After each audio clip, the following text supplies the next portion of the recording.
Hello friends, welcome back to your own channel Don Force Academy दानिमो trust. उम्मीद है कि आप सब भाई बहुत ही अच्छे से होंगे। आज डेट है जी 12th ऑफ अप्रैल 2025 और हम अगेन गोल्ड को एनालाइज करने जा रहे हैं फॉर द अपकमिंग वीक। आप भाई उससे मैंने हमेशा रिक्वेस्ट की है कि मेरा वीकली फॉरकास्ट जो मैं अपलोड करता हूं इसको शुरू से लेके एंड तक लाजमी देखा करें। बहुत इम्पोर्टेंट होता है, सिंपल बनाता हूं ताकि हर कोई इसको अंडरस्टैंड कर सके। By the grace of almighty God last कई महीनों से हम जो वीकली फॉरकास्ट कर रहे हैं ऑन गोल्ड वो 100% हमारी एक्यूरेट जा रही हैं। और आपको मालूम है कि जब मैं वीकली फॉरकास्ट बनाता हूं तो वीकली गोल्ड फॉरकास्ट जब मैं बनाता हूं तो लास्ट वीक का वीआईपी ग्रुप का रिजल्ट मैं आप भाई को सबसे पहले दिखाता हूँ, देन फिर हम अपनी अगली बात करते हैं। तो अगर हम वीकली रिपोर्ट देखें, लास्ट वीक में हमने जो काम किया, हमने क्या काम किया वो हम सारा देख लेते हैं उसको। 7th to 11th अप्रैल का हमारा ये वीकली रिपोर्ट बनती है। मंडे 7th अप्रैल को हमने एक ट्रेड की गोल्ड के ऊपर सेल की and we made 80 pips in profit. Tuesday को यानी कि 8th अप्रैल हमने गोल्ड के ऊपर पहली बाइल गई 100 पिप्स हमने निकाले, फिर बाइल गई 30 पिप्स, फिर बाइल गई -45 पिप्स हमने लूज़ किए, फिर हमने सेल किया -30 पिप्स हमने प्लस 30 पिप्स हमने बनाए, फिर हमने गोल्ड को सेल किया जो हमने एंट्री लेवल पे क्लोज कर दी, फिर गोल्ड को बाय किया वी मेड 75 पिप्स, फिर गोल्ड बाय किया वी मेड 75 पे, और ये बाद में बहुत ऊपर गया था गोल्ड। 9th अप्रैल में आ जाएं तो गोल्ड हमने पहले बाय किया प्लस 30 पिप्स बनाए, फिर गोल्ड हमने सेल किया प्लस 30 पिप्स, फिर हमने गोल्ड बाय किया और एंड वी मेड 350 पिप्स। ठीक है, ये वाली ट्रेड कौन सी थी वो मैं आप भाई को यहाँ पे दिखा देता हूँ। वो हमारी जी हाँ ये दिस वन मैं भाइयों को दिखाना चाहूँगा ताकि आपको पता हो कि भाई कौन सी ट्रेड की थी। वो ये वाली ट्रेड मेरे भाइयों, ठीक है, यहाँ पे आप आएंगे तो आपको ये ट्रेड हमारी यहाँ पे मिल जाएगी। ठीक हो गया, चलें अब हम अपने आगे का हम डिस्कस करते हैं। हमने कौन कौन सा काम किया। आई थिंक वो रिमूव हो गया, मे बी नॉट, वो यहाँ पर होगा। ठीक है, अच्छा जी, वेडनेसडे को आपको मैंने बता दिया। थर्सडे वाले दिन हमने पहले यूएस ऑयल के ऊपर सेल की थी, मैन्युअली मैंने -50 पिप्स में ये ट्रेड क्लोज की और बाद में यूएस बस हमने ये ट्रेड क्लोज की है और यूएस वाटरफॉल हो गया था। बहरहाल दिस इज कॉल्ड मार्केट। फिर हमने गोल्ड के ऊपर ट्रेड की, सेल की, वी मेड 45 पिप्स। फ्राइडे वाले दिन, कल का दिन, मैंने 3 ट्रेड दी और उसके बाद मैंने ट्रेडिंग अपनी स्टॉप कर दी थी। पहली ट्रेड मैंने गोल्ड के ऊपर दी, सेल की, प्लस 30 पिप्स, ये ट्रेड हमारे प्रॉफिट में गई और ये ट्रेड फिर हमारी क्लोज हुई। फिर मैंने दोबारा उसी लेवल पे, उसी प्राइस पे जहाँ पे पहले मैंने सेल दी थी, फिर मैंने सेल दी, गोल्ड एकदम राइज हो गया और -70 पिप्स हमारा एसएल था वो हिट हुआ और हम मार्केट से आउट हुए। फिर मैंने गोल्ड पे दोबारा बाय की ट्रेड दी और मार्केट एकदम से फॉल हुई और बहुत शार्पली फॉल हुई और मैंने वो -100 पिप्स ये ट्रेड क्लोज करवाई। टोटल हमारे -140 नेट पिप्स बनते हैं फ्राइडे वाले दिन। ठीक है, ग्रैंड टोटल में अगर आप आएँ तो हमारे लास्ट वीक के 610 नेट पिप्स हमारे प्रॉफिट के बने हैं। 610 नेट पिप्स हैं जी। ठीक है, तो ये हमारी वीकली वीआईपी सिग्नल्स की रिपोर्ट थी जो मैंने आप भाइयों के साथ ईमानदारी के साथ आपके सामने रख दी है। ठीक है जी, चलें अब हम इसको क्लोज करते हैं। इकोनॉमिक कैलेंडर पे जाएंगे। नेक्स्ट वीक में हमारे पास सिर्फ 2 डेज़ हैं जिनके अंदर हमें कोई डेटा मिल रहे हैं। मंडे, ट्यूसडे एंड फ्राइडे कोई डेटा नहीं है। ठीक है जी, वेडनेसडे वाले दिन सीपीआई रिपोर्ट है पाउंड की और यूरो की, core retail sales and retail sales data आ रहा है यूएसडी का, और पॉवल की स्पीच है रात 10:15 पे, ये हमारे लिए इम्पोर्टेंस हो सकती है।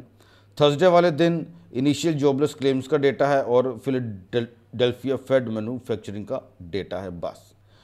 फ्राइडे वाले दिन आपको मालूम है कि जहाँ पे सारा गुड फ्राइडे है, गुड फ्राइडे वाले दिन यहाँ पे हॉलीडेज़ हैं इन तमाम क्रिश्चियंस कंट्री में, ठीक है। तो ये सारा कुछ बंद यहाँ पे है, ठीक हो गया। अच्छा जी, अब हम आते हैं अपने एनालिसिस की तरफ। उससे पहले मैं आपको हमेशा कहता हूँ कि लास्ट वीक का एनालिसिस लाजमी देखा करें।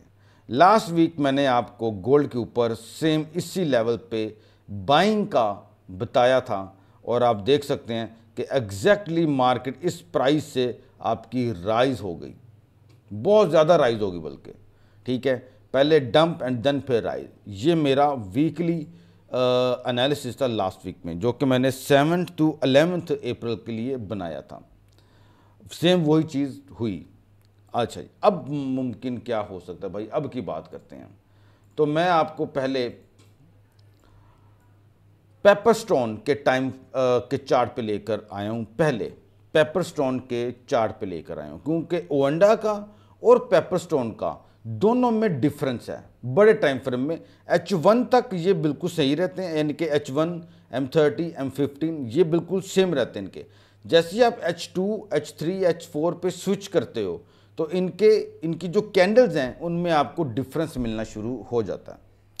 अब दोनों को मैं क्यों आपके सामने मेंशन कर रहा हूँ, अब उसकी वजह है मार्केट, अब हमें नहीं मालूम कि किसका चार्ट नेक्स्ट वीक में एक्सेप्ट होगा इन मार्केट, ठीक है।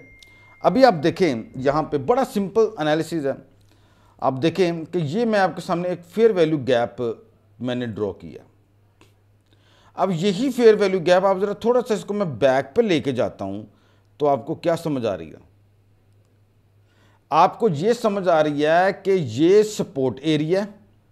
अगर मार्केट यहाँ से आती है तो ये सपोर्ट एरिया है और मार्केट जब नीचे आती है तो यहाँ पर आपको फेयर वैल्यू गैप भी देखने को मिल रहा है, ठीक है।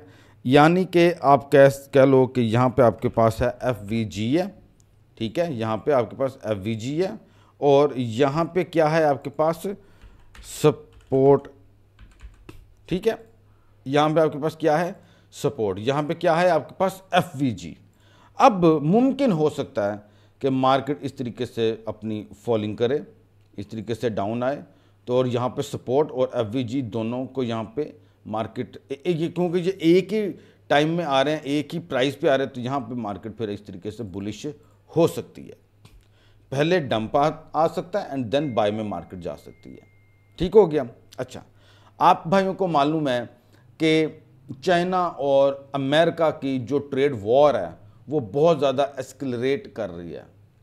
चाइना, अभी आपको मैं लेटेस्ट न्यूज़ बता रहा हूँ, मेरे पास अभी ये न्यूज़ आई है एक जगह से कि चाइना ने पहले 85 किया था, फिर उन्होंने 125 किया, अब चाइना ने 145% टैक्स लगा दिया है ऑन US गुड्स के ऊपर, ठीक है।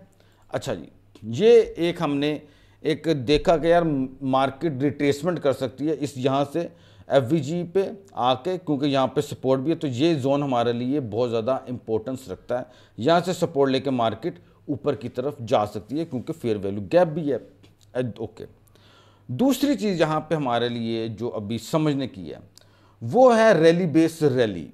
अब अगर आप पेपरस्टोन के टाइम फ्रेम पे देखें तो रैली बेस्ड रैली आपकी यहाँ तक एक बन रही है, जिसका अगला टारगेट जो है वो है 3284, यानी कि ये 3284 ये आपका अगला टारगेट बन रहा है ऑन गोल्ड। अगर मार्केट इस तरीके से फॉलिंग नहीं करती और सीधी इसी तरीके से ऊपर जाती है तो आपका पहला टारगेट बन रहा है 3284 आपका अगला टारगेट गोल्ड का बन रहा है, ठीक हो गया। ये मैंने आपको एनालिसिस करके दिया है ऑन पेपरस्टोन के टाइम फ्रेम पे, ठीक है। अच्छा जी, ये हमने समझ लिया यहाँ पे कि बाय कब देखी जा सकती है कि अगर मार्केट अगर पहले फॉल करती है तो यहाँ से मार्केट को हम बाय में देखेंगे, ठीक है। एक तो ये चीज़, अगर मार्केट इस तरीके से एक्ट नहीं करती और ये रैली बेस रैली को मार्केट कंटिन्यू करती है तो अगला टारगेट जहाँ से मार्केट सीधी ऊपर जा सकती है 232.84, ठीक है, ये आपके लिए मुमकिन है। और यहाँ पे मुमकिन है कि मार्केट यहाँ पे भी जाके इस तरीके से भी बाय में फिर फॉल आए और यहाँ से फिर बाय में जाए, ये भी मुमकिन हो सकता है। ठीक हो गया। अब मैं आपको लेकर आऊँगा ओएंडा के टाइम फ्रेम पे। यहाँ पे गेम कुछ और टाइप की है। अच्छा, एनालिसिस सेम है, सिर्फ कैंडल्स का फ़र्क आया जो मैंने आपको शुरू में बता दिया था।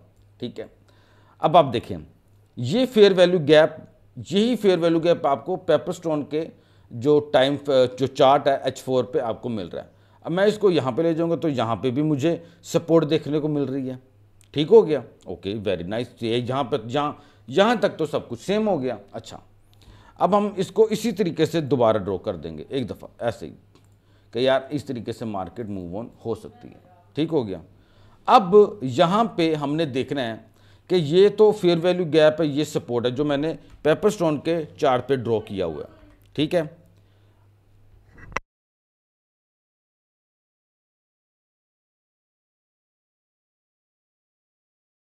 ओके, यहाँ तक तो हमने पेपरस्टोन के टाइम फ्रेम पे। अब हम यहाँ पे ओएंडा के टाइम फ्रेम पे हैं, सॉरी चार्ट पे हैं। यहाँ पे भी FVG है, यहाँ पे भी सपोर्ट है, मार्केट इस तरीके से भी राइज कर सकती है। ठीक है, अब देखना ये, हमने ये देख लिया कि मार्केट में फंडामेंटली हालात बहुत ख़राब हैं। चाइना और US में जो ट्रेड वॉर चल रही है ये इतनी जल्दी अभी ख़त्म नहीं होगी। ठीक है, अब आगे आप देखें यहाँ पे भी आपको एक बेस कैंडल देखने को मिल गई है। ठीक है, यहाँ पे बेस कैंडल है और अब अगर मैं इसको यहाँ से ड्रॉ करता हूँ तो आपके पास जो टारगेट आ रहा है वो आ रहा है 3320 का। 3320 का आपके सामने टारगेट आ रहा है। ठीक है, अब 3320 ये टारगेट हमारे सामने निकल कर आया है ओएंडा के टाइम फ्रेम पे। पेपरस्टोन पे अब हमने जब देखा तो वहाँ पे आया है 3284। यहाँ पे हमारे सामने जो लेवल निकल कर आ रहा है वो है 3320। ठीक है, कि मार्केट यहाँ तक मूव ऑन हो सकती है और इस तरीके से फेयर वैल्यू गैप अगर मार्केट पहले फॉल करती है तो इस फेयर वैल्यू गैप्स पे आके और सपोर्ट लेके मार्केट ऊपर को जा सकती है 3320 तक। नहीं, अगर मार्केट यहीं से अपनी रैली को कंटिन्यू करती है यहीं से ही, ठीक है, यानी कि मार्केट डाउन में नहीं आती, तो अगला टारगेट अकॉर्डिंग टू ओएंडा के चार्ट के मुताबिक अगला टारगेट आपका 3320 आ रहा है। ठीक है, और पेपरस्टोन के मुताबिक अगर मार्केट यहीं से ही अपनी रैली को कंटिन्यू कर देती है, यहीं से ही मार्केट अगर अपनी रैली को कंटिन्यू कर देती है तो आपका अगला जो टारगेट है वो आ रहा है 3284। ठीक है, आई होप कि आप भाइयों को मैंने बहुत ही सिंपल वे में और टेक्निकली आपको बताया, फंडामेंटल्स का भी बताया, टेक्निकली भी बताया, लेवल्स भी बताए हैं, फेयर वैल्यू गैप है, सपोर्ट है, चार्ट पैटर्न बताया कि रैली बेस रैली बन रही है। ठीक है, और अगर फेयर वैल्यू गैप पे मार्केट सपोर्ट लेती है तो किस तरीके से मार्केट जो है वो मूव ऑन हो सकती है।